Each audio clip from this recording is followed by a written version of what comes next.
I'm at my limit. Please, you have to say something to him. I couldn't take it anymore. What? Out of nowhere? It's not out of nowhere. I've asked you so many times before. You should have told him already. I begged my husband to ask his younger brother to move out. You want me to kick out my own brother when he has nowhere to go? How can you say that? Exactly, you're so heartless. My husband's mother suddenly jumped in. Both of them were acting like I was the bad guy. This is my story about dealing with a difficult family member. My name is Shirley. I married my husband, Charles, when I was 28. It was an arranged marriage, set up by my boss, who thought we'd be a good match. I've loved karate since I was a child. Back when I was a student, I focused more on training than dating. Even after starting work, I didn't really think about marriage. Since I had never really been in love, I didn't know how to start a relationship. My boss was worried about me and introduced me to Charles, his good friend. My first impression of Charles was that he was a kind and gentle man. He worked as a government employee and seemed very calm. I wanted to get married before turning 30, so when he asked me out, I quickly agreed. We got along well, and before long, we fell in love. What I liked most about him was his honesty and kindness. I thought we could have a good life together. When he proposed, I happily said yes. My parents are wealthy and own several vacation homes. As a wedding gift, they let me choose one. You can pick any house you like, they said. I chose a house that was just right, not too big, not too small. It had space for a future child, a garden, and was close to stores and public transport. It was perfect. Charles, who usually doesn't show much emotion, was amazed. Wow, this is incredible. Are you sure it's okay for us to have such a nice house? He said, looking a little guilty. Our happy life together was about to begin. I never doubted it for a second. Our wedding went smoothly, and we started our new life together, but just a few months later, Charles's father passed away after struggling with a long illness. Charles had a younger brother, but I had barely seen him. He worked at a factory in the suburbs, so I only met him at our wedding and then again at his father's funeral. After their father's passing, Charles's mother was left alone. Charles started calling her more often, and soon, she began visiting us regularly. I understood that Charles felt responsible as the eldest son. It made sense that he was worried about his mother, but I was busy with work, and home was my only place to relax. So when I came home to find my mother-in-law sitting there like she belonged, I started feeling uneasy. One day, after months of the same routine, my husband said, "Hey, Shirley, what do you think about my mom moving in with us?" What? I was surprised. Why are you suddenly bringing this up? She already comes over all the time. He smiled like he had the best idea ever. It must be tiring for her to visit so often. Why not just let her live here? Wait a second, I said, trying to process his words. We have our own life to live. This house is too big for just the two of us, he argued. If she moves in, it'll be better for her. He wasn't really asking for my opinion. He had already made up his mind. I wasn't happy about it, but he kept saying he was worried about her being alone. Since he cared so much, I felt like I couldn't say no. Before I could even decide, my mother-in-law sold her house. Suddenly, I had no choice but to let her move in. I was upset with my husband for arranging this without talking to me first.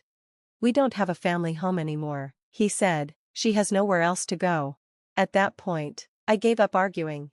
After she moved in, life became mentally exhausting. She didn't outright mistreat me, but she criticized me a lot. "You are the wife," she would say. I hated it. "You married my son, so you should serve his family." She had very old-fashioned ideas. If I put work first, she'd say, "You're alive, act like it." She repeated this constantly. Because of this, I started staying late at work more often. I avoided home as much as possible. Her sarcastic comments annoyed me, but I found ways to deal with them. Life went on as usual, until something big happened. A few years later, my brother-in-law suddenly announced, "I'm quitting my job at the end of the year and moving back home." This shocked all of us, me, my husband, and my mother-in-law, but there was a problem. His childhood home was already sold. There was no place for him to return to. Angry, he blamed my husband and mother-in-law. "I didn't know you sold our house. Why did you do that without telling me?"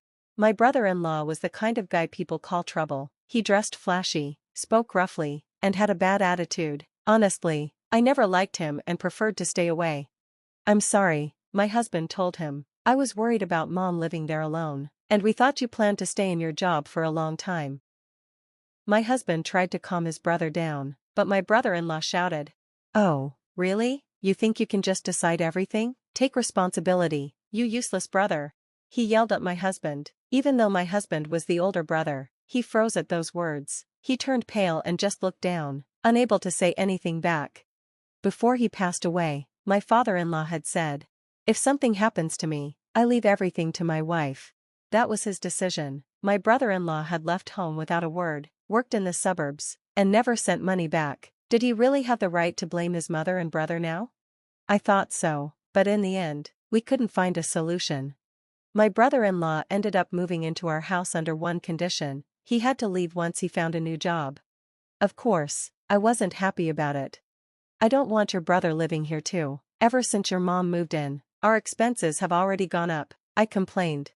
"I'll make him leave once he gets a job, just put up with it for now," my husband said.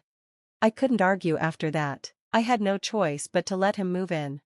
At this point, I was already mentally exhausted, but things only got worse from here. The condition was that my brother-in-law could stay until he found a job. But 3 months passed, and he wasn't even trying. He didn't look at job listings, didn't go to interviews, he just spent his days lounging around. He stayed in his room, blasting loud music, or hogged the living room TV for hours. My stress kept piling up. And then, as soon as I came home from work, "Is dinner ready yet? Hurry up and do the laundry." He treated me like a maid. I couldn't take it anymore and complained to my husband. "Hey, can you do something about your brother? He treats me like a housekeeper." "Housekeeper? He thinks of you as his sister. He really likes you." My husband laughed. "What do you mean he likes me? He orders me around. I'm treated like a servant in this house." I was furious, but my husband just brushed it off. "Enough already, you're not his wife, but you are his sister-in-law. Just deal with it, okay?" I was stunned. As long as I kept quiet and endured everything, my husband thought things would be fine. I gave up trying to argue. After that, I stopped complaining to my husband. Instead, I called my parents and vented to them. My mom and dad told me I could come home anytime if I needed to. Their words were the only thing keeping me going. But then, my brother-in-law did something terrible. One day, I came home from work and saw a fire truck parked in front of our house. Panicked, I ran toward it, only to be stopped by a firefighter standing behind a safety line. Several firefighters walked out of the house, while my husband and mother-in-law thanked them. "What happened?" I asked, watching the fire truck drive away. My husband glanced at his mother and hesitated, then he muttered, "My brother was smoking, and the cigarette butt caught fire." I was so shocked and angry that I raised my voice.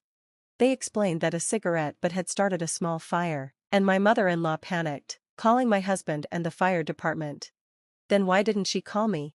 I had only found out because I came home at the right time. If I had come back later, would they have just kept quiet? I asked them, but they both stayed silent. Frustrated, I rushed to my brother-in-law's room and threw the door open. "You could at least knock," he snapped. I ignored him and looked around.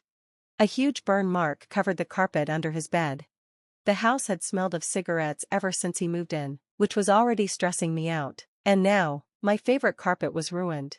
I had reached my limit. I turned to my husband, my mother-in-law, and my brother-in-law. "I'm done, you need to say something." My husband looked startled. "What's wrong with you all of a sudden?" "It's not all of a sudden, I've told you many times before, you should have put your foot down." I begged my husband to make his brother leave. But he just sighed and said in a tired voice, "You want me to kick my brother out when he has nowhere to go? How can you say that when you're his sister-in-law?" "Yeah, you're his sister-in-law. How could you say something so heartless?" my mother-in-law added. They both acted like I was the bad guy. But why was I the one being blamed? This was my house, my father had given it to me. My mother-in-law and brother-in-law had moved in without asking. They had no right to act like they owned the place. For once, I refused to back down. "Get out of my house," I said. My husband glared at me. "You want my brother out? If you can't live with him, then you should leave." With that, he stormed off. My brother-in-law just smirked. I felt completely drained and went to my room. The next day, I came home from work, and my key wouldn't fit in the lock. I tried over and over, but it wouldn't turn. I rang the doorbell, no answer. Then, my phone buzzed. It was a text from my husband. I stared at my phone screen in disbelief. I changed the locks on the house. I will let you back in after you get your head straight. That was the message from my husband. Ridiculous. If that's how he wanted to play it, fine, I'd leave. I went straight to my parents' house and told them everything. As I spoke, I watched my mother's face harden with anger. My father, normally calm, looked furious. Leave the rest to me, he said. Without hesitation, he contacted a lawyer. From that moment, everything moved quickly. A certified letter was sent, demanding alimony, a divorce, and an order for my husband to vacate my house. Then, a meeting was set up at the house, with the lawyer present. As soon as we sat down, my husband scoffed. Divorcing over something this trivial? This is ridiculous. He refused outright. I met his gaze and said, if you don't agree, I'll take this to court. At the mention of court, he immediately fell silent. But when we brought up the house, he raised his voice again. This is our home, I'm your husband, I have a right to it, too. He smirked, as if he'd won. The lawyer didn't even blink. You have no right to this house, he said plainly. The truth was, my father had given me the house before we were married. It was legally mine. It was never shared property.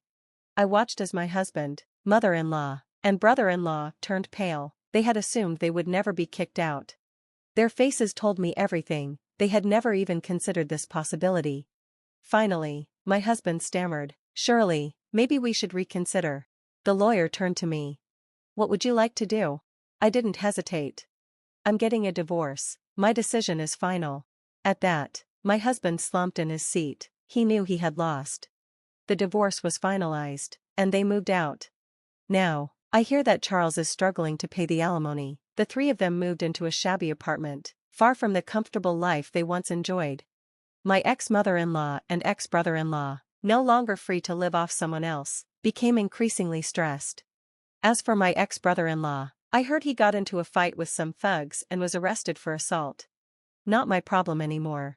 I got my house back. I remodeled the room he used to live in, finally erasing the scorch marks that had haunted me.